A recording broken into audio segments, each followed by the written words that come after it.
Welcome everybody. Question number 28 பொறுத்தவரையில் நம்ம இந்த வருடம் பப்ளிக் பொது தேர்வுக்கு எதிர்பார்க்கக்கூடிய முக்கியமான ஒரு 10 வினாக்களை we are going to discuss. ஜென்ரலாக சென்டம் எடுக்கக்கூடிய மாணவர்களுக்கு ஒரு டஃபஸ்ட் ஏரியா என்னன்னு பார்த்தீங்கன்னா இந்த 28 கம்பல்சரி. ஸோ இதில் எந்த ஏரியாவில் வந்து கவர் பண்ணால் நம்ம பொது தேர்வுக்கு எளிமையாக ஆன்சர் பண்ணலாம்னு பார்த்தீங்கன்னா நம்மளுடைய எக்ஸ்பெக்டேஷன் எக்கனாமிக்ஸ் தான், பொருளியல் தான். ஏன்னா இதுவரையில் இந்த புத்தகம் அறிமுகப்படுத்தப்பட்டு அந்த நாளில் இருந்து இந்நாள் வரை நமக்கு 28 கம்பல்சரி எங்க இருந்தால் கேட்கப்பட்டிருக்கிறது. எக்கனாமிக்ஸ் தான், பொருளியல் தான். அதை தாண்டி எங்கேயும் போனதில்லை. ஃபார் எக்ஸாம்பிள் விகித வரி விதிப்பு முறை என்றால் என்ன, லாஸ்ட் இயர் ஸ்டார்ட் அப் திட்டம், இந்த மாதிரி கேட்கப்பட்ட வினாக்கள் எல்லாமே எதுக்குள்ள தான் வந்திருக்கு, எக்கனாமிக்ஸ் இருந்து தான். ஸோ இந்த ஆண்டும் நம்ம பொது தேர்வு 26 எதிர்பார்க்கக்கூடிய ஒரு முக்கியமான 10 வினாக்களை நம்ம அந்த காணொளியில் பார்க்கலாம். அந்த வகையில் ஃபர்ஸ்ட் நம்ம டிஸ்கஸ் பண்ணக்கூடியது கேட்டீங்கன்னா மெப்ஸ் என்று சொல்லப்படக்கூடிய சென்னை ஏற்றுமதி செயலாக்க மையம், அதாவது மெட்ராஸ் எக்ஸ்போர்ட் ப்ராசஸிங் ஜோன் என்று சொல்லப்படக்கூடிய ஒரு மையம். இது சென்னையில் செயல்படுகிறது. 1984 ஏற்படுத்தப்பட்ட ஒரு அமைப்பு. இதனுடைய நோக்கம் என்னன்னு கேட்டீங்கன்னா மத்திய அரசு ஏற்படுத்தியுள்ள ஒரு 7 ஏற்றுமதி செயலாக்க மண்டலங்களில் இதுவும் ஒன்று. ஸோ ஏற்றுமதினா உங்களுக்கு தெரியும், பொருட்களை விற்கக்கூடிய செயல், எக்ஸ்போர்ட்டிங். அதான் ஏற்றுமதி. இறக்குமதி, பொருளை வாங்கினால் இறக்குமதி, பொருளை விற்றால் ஏற்றுமதி. ஏன்னா இன்னைக்கு நாட்டினுடைய ஒரு நாட்டுக்கு எது நல்லது, ஏற்றுமதி சிறந்ததா இறக்குமதி சிறந்ததா என்றால் ஏற்றுமதி தான். ஸோ அந்த ஏற்றுமதியை அதிகரிக்கும் விதமாக, அதிகரிப்பதற்காக ஏற்படுத்தப்பட்டுள்ள ஒரு மையம் தான் என்னது இந்த மெப்ஸ். ஓகே, சென்னை ஏற்றுமதி செயலாக்க மையம். ஏனென்றால் ஒரு நாட்டுக்கு எதுதான் சிறந்தது, ஏற்றுமதி தான். Compared with import which is good for A country, export is a good for A country. அதனால மத்திய அரசு 7 செயலாக்க மண்டலங்களை ஏற்படுத்தி இருக்கிறது நாடெங்கிலும். அதுல ஒரு செயலாக்க மண்டலம் தான் இது சென்னை. ஓகே, இதனுடைய நோக்கமே என்னன்னு கேட்டீங்கன்னா ஃபர்ஸ்ட் பாயிண்ட் நீங்க எழுதுறீங்க, மெப்ஸ்னால என்னன்னு விரிவாக்கணும். சென்னை ஏற்றுமதி செயலாக்க மையம், இங்கிலீஷ் மீடியம்னா மெட்ராஸ் எக்ஸ்போர்ட் ப்ராசஸிங் ஜோன் என்று எழுத வேண்டும். ஸோ இது என்னன்னு கேட்டீங்கன்னா நோக்கம் முதலீட்டை, அந்நிய நேரடி முதலீட்டை ஈர்ப்பது. அதாவது வெளிநாட்டு கம்பெனிகளை இந்தியாவுக்கு வரவழைத்து இந்தியாவில் எதை தொடங்க செய்வது, தொழிலை தொடங்க செய்வது, இண்டஸ்ட்ரியை ஸ்டார்ட் பண்றதுக்கு என்கரேஜ் பண்றது. அதுதான் அது அந்நிய நேரடி முதலீட்டை ஈர்ப்பது. ரெண்டாவது நோக்கம் என்னன்னு கேட்டீங்கன்னா அந்நிய செலாவணியை ஈட்டுவது, foreign exchange, earning foreign exchange. ஏன்னா ஏற்றுமதியின் வாயிலாகத்தான் நமக்கு என்ன கிடைக்கும், மற்ற நாட்டினுடைய கரன்சி என்பது கிடைக்கும். எக்ஸாம்பிள் அந்நிய செலவாணி என்று கேட்டால் வெளிநாட்டு பணத்தினுடைய கையிருப்பு தான் என்னது, the reserve of foreign currency is known as foreign exchange.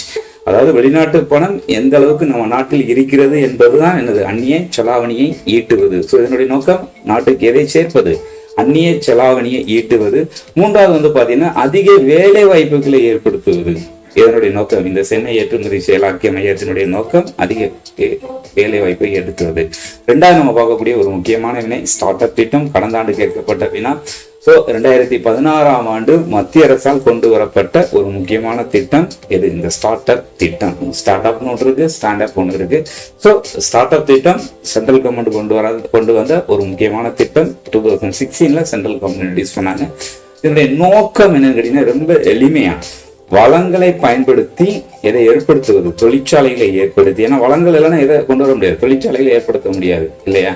So வளங்களை, நாட்டினுடைய வளங்களை பயன்படுத்தி தொழிற்சாலைகளை ஏற்படுத்தினால் அந்த தொழிற்சாலைகளின் வாயிலாக என்ன கிடைக்கும், வேலை வாய்ப்பு கிடைக்கும். ஸோ வளங்களை பயன்படுத்தி தொழிற்சாலைகளை ஏற்படுத்தி அதன் வாயிலாக மக்களுக்கு வேலை வாய்ப்புகளை உருவாக்குவதே என்னுடைய திட்டம்.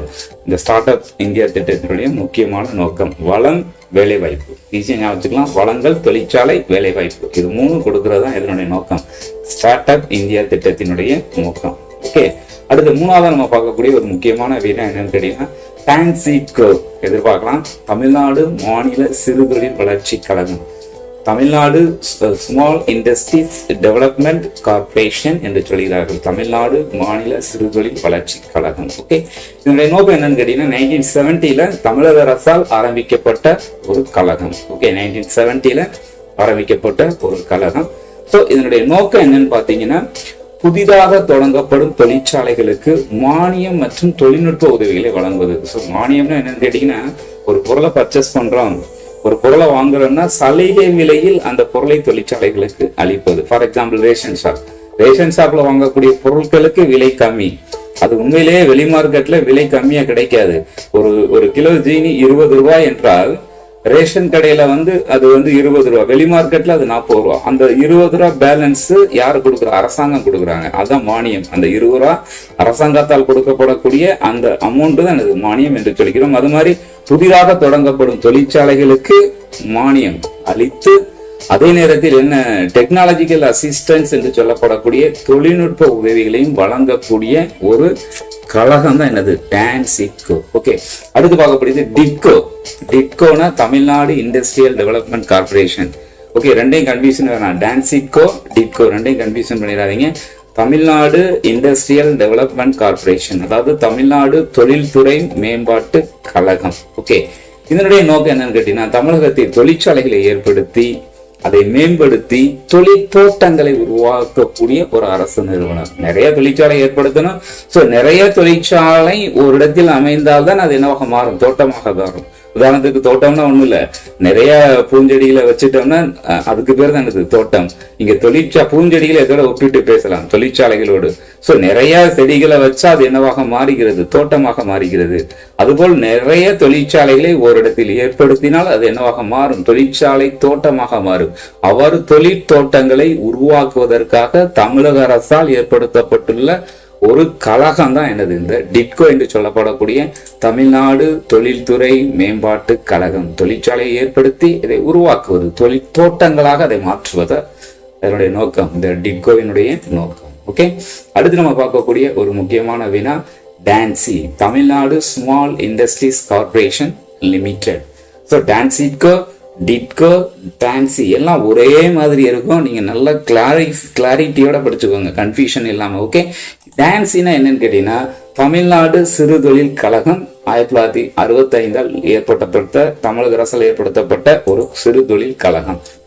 இதனுடைய நோக்கமே என்னன்னு கேட்டீங்கன்னா, small industry, small scale industries, அதாவது சிறிய முதலீட்டில் ஆரம்பிக்கப்படும் தொழிற்சாலைகளை மேம்படுத்துவதற்காக ஏற்படுத்தப்பட்டுள்ள, தமிழக அரசால் ஏற்படுத்தப்பட்டுள்ள ஒரு அரசு நிறுவனம்.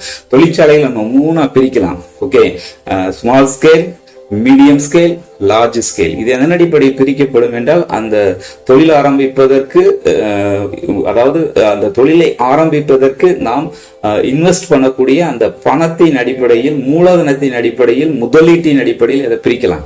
அந்த தொழிற்சாலைகளை பிரிக்கலாம். அந்த வகையில குறைந்த முதலீட்டில் ஆரம்பிக்கப்படும் அந்த தொழிற்சாலைகளுக்கு தான் என்ன வேண்டும் பெயர்?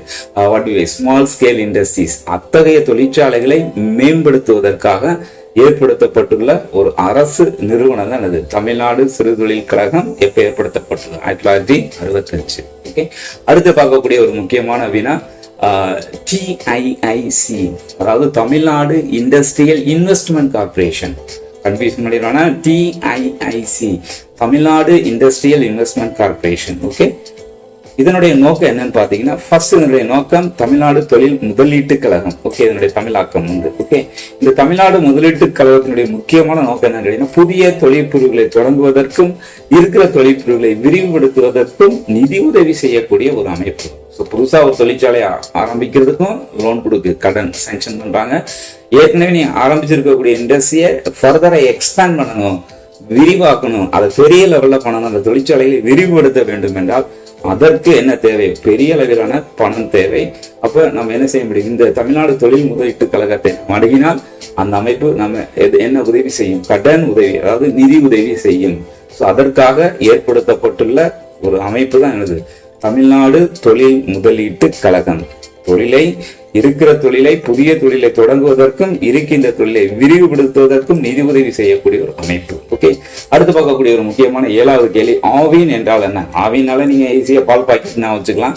சோ ஆவின் என்பதனுடைய ஒரு விரிவாக்கம், இது தமிழக அரசால் நடத்தப்படக்கூடிய ஒரு பால் உற்பத்தி விநியோக நிறுவனம். ஓகே, தமிழக அரசால் நடத்தப்படக்கூடிய பால் உற்பத்தி விநியோக நிறுவனம் 81 ஆரம்பிக்கப்பட்டது இந்த ஆவின்.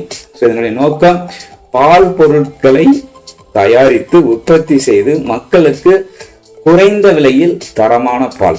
ஓகே, அதான் என்னுடைய நோக்கம், ஆவினுடைய நோக்கம்.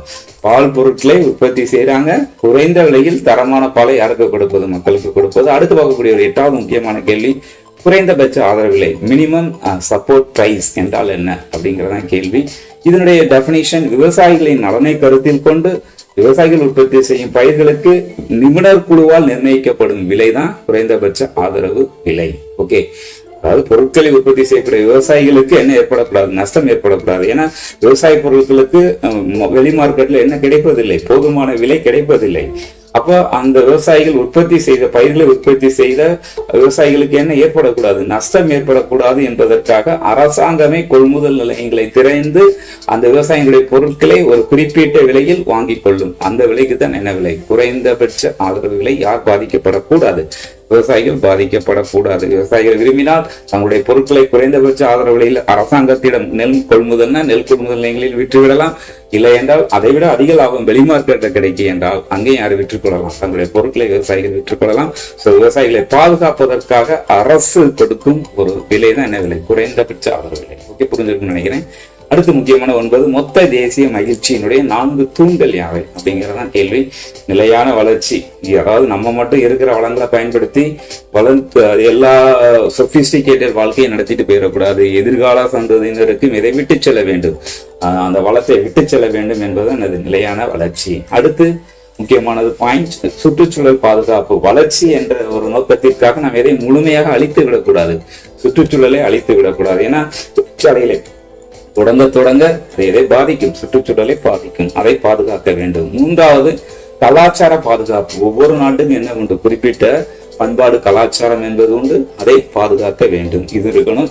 4வதாக ஒரு நல்ல ஆட்சி திறன், ஒரு ஸ்டேபிள் கவர்மெண்ட் இருக்க வேண்டும். மக்களின் நலனுக்காக செயல்படக்கூடிய ஒரு நல்ல ஆட்சி திறன் ஒரு நாட்டில் இருக்க வேண்டும். இது 4 இருந்தால்தான் அங்கே இருக்கக்கூடிய மக்கள் மகிழ்ச்சியாக வாழ்வார்கள். இதைத்தான் நம்ம எப்படி சொல்றோம், மொத்த தேசிய மகிழ்ச்சி, கிராஸ் நேஷனல் ஹாப்பினஸ் என்று சொல்கிறார்கள். Pillars of 4 pillars of gross national happiness. Okay, அடுத்து பார்க்கக்கூடிய இறுதியா பார்க்கக்கூடிய ஒரு 10th கொஸ்டின், தொழில் முனைவு என்றால் என்ன, என்டர்பிரினர்ஷிப் என்றால் என்ன. இந்த ஒரு 10 கேள்வி தான், இதை முடிச்சுட்டு நான் எக்ஸ்பிளைன் பண்றேன். ஃபர்ஸ்ட் தொழில் முனைவுன்னு என்னன்னு கேட்டீங்கன்னா, தொழில் முனைவோர் தங்கள் தொழிலை பெருக்குவதற்கான செயல்முறை. இப்போ நான் தான் ஒரு பிசினஸ் ஸ்டார்ட் பண்றேன்னா எனக்கு என்ன பேரு, என்டர்பிரினர், தொழில் முனைவோர். நான் சும்மா இருந்துகிட்ட தொழில் ஆரம்பிச்சிட முடியுமா, அதுக்கு நான் பல செயல்களை செய்யறேன். ஓகே, என்னென்ன செயல்கிறது அப்புறம் சொல்றேன். நான் அவ்வாறு என்னுடைய தொழிலை ஏற்படுத்துவதற்காக, தொழிலை பெருக்குவதற்காக செய்யக்கூடிய எல்லா செயல்முறையும், அந்த செயல்முறைக்கு, அந்த செயலுக்கு தான் என்ன பெயர், தொழில் முனைவு. ஓகே, நான் தான் முனைவுனா ஒரு முயற்சி எடுத்து ஒரு செயல் பண்றது. அப்ப நான் என்ன பண்றேன், தொழிற்சாலையில ஆரம்பிக்கிறேன்னா நான் ஒரு தொழில் முனைவோர். அந்த தொழில் முனைவோர் என்னென்ன செயல்களை செய்கிறாரோ அதுக்கு தான் எனக்கு தொழில் முனைவு. என்டர்பிரினர்ஷிப் என்பது வேறு, என்டர்பிரினர் என்பது வேறு. என்டர்பிரினர்ஷிப்னா தொழில் முனைவு, தொழிலை தொடங்குவது, அந்த தொடங்குவதற்கான செயல்கள் என்னென்ன செயல் அவர் பண்றாரு அப்படின்னு பார்த்தீங்கன்னா, நிலத்தை வாங்குவது. ஒரு தொழிற்சாலை ஆரம்பிக்கணும், சும்மா ஆரம்பிச்சிட முடியுமா, லேண்டை பர்ச்சேஸ் பண்ணணும், அதுக்கு காசு வேணும். அதுல பில்டிங் கட்டி மிஷின்லாம் வாங்கி வைக்கணும், தொழிற்சாலைகளை ஏற்படுத்துவது 2வது. 3வது அப்படியே பொருளை உற்பத்தி பண்ணிட முடியுமா, முடியாது. யாரை வேலைக்கு கொண்டு வரணும், தொழிற்சாலைகளை வேலைக்கு பணியமர்த்த வேண்டும், அவர்களுக்கு ஊதியம் கொடுக்க வேண்டும்.